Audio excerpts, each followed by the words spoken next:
The engines on the island of Sodor pull all sorts of important trains. One of these trains is the Wild Nor'Wester, the island's famous express train. A number of engines have pulled the train, but most of the time, this duty belongs to Gordon, the big express engine. Gordon can be rather conceited, but is often put in his place when he is reminded of his brother, the famous Flying Scotsman. One night, Sir Topham Hatt came to see the main line engines. He had a very important announcement. "A special train is coming to the island of Sodor," said Sir Topham Hatt. "Some coaches from the Orient Express are coming to the island of Sodor for a special touring event." The engines were excited. They had heard of the Orient Express, the most famous passenger train in the world. It transported people all across Europe, giving them luxurious rides that lasted for days. "You will each have a turn to pull the train," said Sir Topham Hatt, "so no one who is capable will be left out." That night, all the engines could talk about was the Orient Express. "I wonder how many of the coaches are coming?" asked James. "I hear engines of my class have pulled the train before," said Henry. "I'm sure I will be the first to pull the train." Gordon didn't have a problem with pulling the train, but he was concerned about how his coaches would feel about the whole ordeal. "Don't worry, Gordon," said Duck. "It'll only be for a few days. After that, the Wild Nor'Wester will have as many passengers as it did before." A few days later, the coaches arrived. Duck went to collect them. He gazed in amazement. The coaches were beautiful, a deep shade of blue with golden trim, and one with white on the sides. There were only 4, but Duck understood that not all the coaches could be brought to the island. "So this is the island of Sodor," one said. "A bit industrial for my taste," said another. Duck chuckled. "This is the docks," he said. "Don't worry, there's a lot more to this island than you can see from here." "Well then," said a coach, "what are we waiting for? Let the tour begin." Duck coupled up to the coaches and off they went to the station. At the station, crowds of people had begun to form. Henry arrived. He was the first to pull the train. Duck was uncoupled, people boarded the train, the guard blew his whistle, and Henry took off. Henry took the coaches all over the island, from the green valleys to the sandy yellow beaches.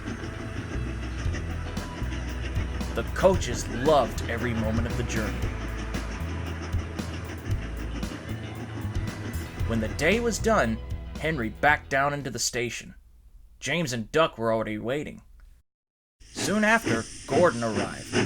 He was tired and rather annoyed. "How was the journey, Henry?" asked James. "It was splendid," replied Henry. "The coaches loved the scenery." Gordon said nothing. He didn't want to think about the Orient Express. "What's the matter, Gordon?" asked Henry. "Those coaches really are something," he said at last. "They kept asking me questions about my brother, and nothing about me."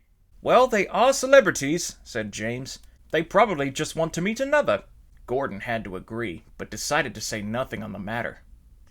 The next day, James pulled into the station. As he was waiting for the guard's whistle, Duck came in and stopped outside the station. He was trying to pull express coaches into the station, but they had just put on their brakes. "Come on," he said. "Let's go." "What's wrong?" asked James cheekily. "Can't handle a few coaches." "Shut up," said Duck. He was already bothered that the coaches were not being themselves. "We're not going anywhere where those entitled brats are," the express coaches said. "Well, we don't want to hang out with the dirty common trains," replied one of the visitors. James and Duck were shocked. They had never seen coaches behave like this, especially in public. Just then, the guard blew his whistle, and James set off.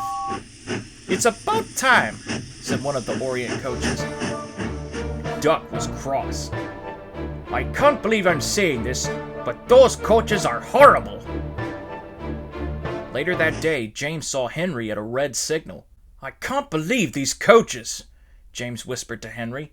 "They were rude to our express coaches, and not too long ago they berated Annie and Clarabelle." I can't imagine how cross Thomas must have been, replied Henry. Gordon's taking them tomorrow, said James. I think we need to tell him what's going on. Indeed, said Henry. If anyone could set these coaches straight, it's him. Needless to say, Gordon was cross when he found out. No one berated the coaches on his watch. That evening, he went straight to the yards, where the coaches were sitting. Both the Sodor Express and Orient Express coaches were bickering back and forth to each other. Rotten eggs, said the Sodor coaches.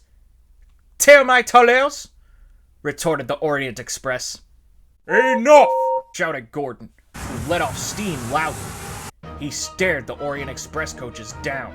I heard about your behavior today, he snarled, and I am not amused. No one berates the coaches on my railway or any other railway on this island. If they do, they answer to Sir Topham Hatt. My brother may be a celebrity, but he is responsible with his fame. You, however, are so entitled that you think everyone is beneath you. I was the same way before, but I learned that everyone is important in their own way, no matter what. I hope you have the sense to apologize to my friends here. And he trundled away. We're sorry for calling you names, said the Sodor coaches. But the Orient Express coaches didn't reply. They did not like being talked down to, and were planning on paying Gordon out. The next day, Gordon collected the coaches. As soon as he was ready to go, however, the coaches turned on their brakes. Hold back, they cried. He's not getting away with talking down to us. Gordon tried and tried to get the coaches to move, but they were having none of it. We are proper coaches who demand respect, the lead coach said. And no engine is going to treat us so poorly, especially the Flying Scotsman's brother. Sir Topham Hatt ran outside to see what was happening. Gordon's wheels spun and spun, but he could not get the coaches to budge. No, you don't, he said, and kept on trying.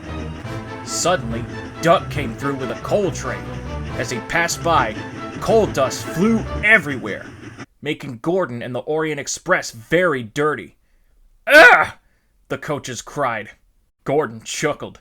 He didn't like getting dirty either, but he was amused at the Orient Express's predicament. Then he saw Sir Topham Hatt. What's all the commotion? He demanded. Gordon explained everything that had happened, and the train's behavior. I see, said Sir Topham Hatt.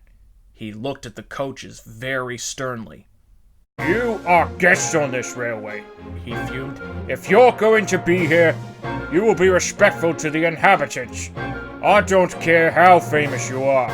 If you can't behave, I will send you back home immediately.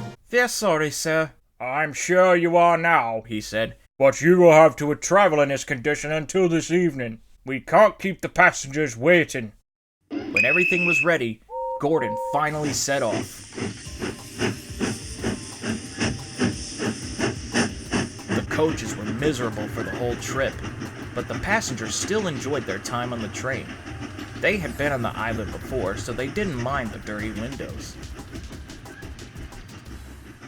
That evening, Gordon brought the Orient Express coaches back to the yards, where the Sodor coaches, as well as Annie, Clarabelle, and Henrietta were waiting.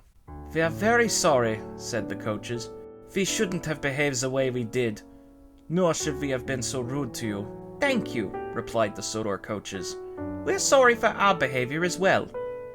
And the coaches talked all night about the wonders on the island, and about all the engines that worked there. When the Orient Express went home, all the engines and coaches came to say goodbye. Thank you, everyone, said the coaches. We'll be sure to tell all our siblings about you and your wonderful railway. And with that, the coaches went home happily.